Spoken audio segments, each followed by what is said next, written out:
আগন্তুক গণৰাজ্য দিৱসৰ বাবে দিল্লীলৈ আমন্ত্ৰিত হৈছে জাগিৰোডৰ এজন আদৰ্শ কৃষক।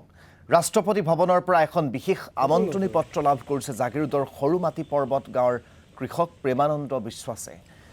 কৃষিকৰ্ম আৰু গোপালনেৰে প্ৰেমানন্দ বিশ্বাসে পোহপাল দি আহিছে পৰিয়াল। 2023 আৰু 24 বৰ্ষত IIT গুৱাহাটীৰ বায়োগেছ ডেভেলপমেণ্ট এণ্ড ট্ৰেইনিং চেণ্টাৰৰ পৰা লাভ কৰিছিল গোবৰ গেছৰ এটা উদ্যোগ, যাৰ জৰিয়তে কৃষকজনে নিজৰ ঘৰতে উৎপাদন কৰিছে জৈৱ গেছ। গোবৰ গেছ ব্যৱহাৰেৰে প্ৰকৃতি সংৰক্ষণ কৰি অহাৰ বাবেই কৃষক প্ৰেমানন্দ বিশ্বাসলৈ প্ৰেৰণ কৰা হৈছে এই আমন্ত্ৰণী পত্ৰ।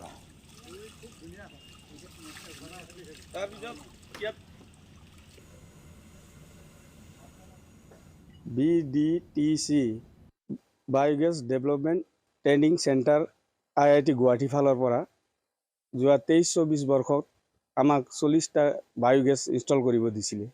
সেই 40টাৰ ভিতৰত প্ৰেমানন্দ বিশ্বাস এজন বেনিফিচিয়াৰী, আৰু এই 40 জনৰ ভিতৰত ৰাষ্ট্ৰপতি মহোদয়ৰ ফালৰ পৰা তেখেতৰ নামটো ইনভাইটেশ্যন কৰিছে, আৰু 26 জানুৱাৰীত তেখেতৰ নাম ইনভাইটেশ্যন কৰিছে। সেইকাৰণে তেখেত অহা 26 জানুৱাৰীত তেখেত এটেণ্ড কৰিব।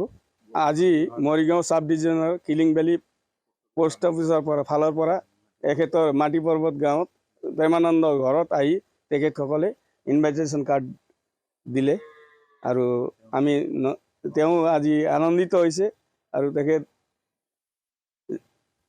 অহা 26 জানুৱাৰীত তাত এটেণ্ড কৰিব।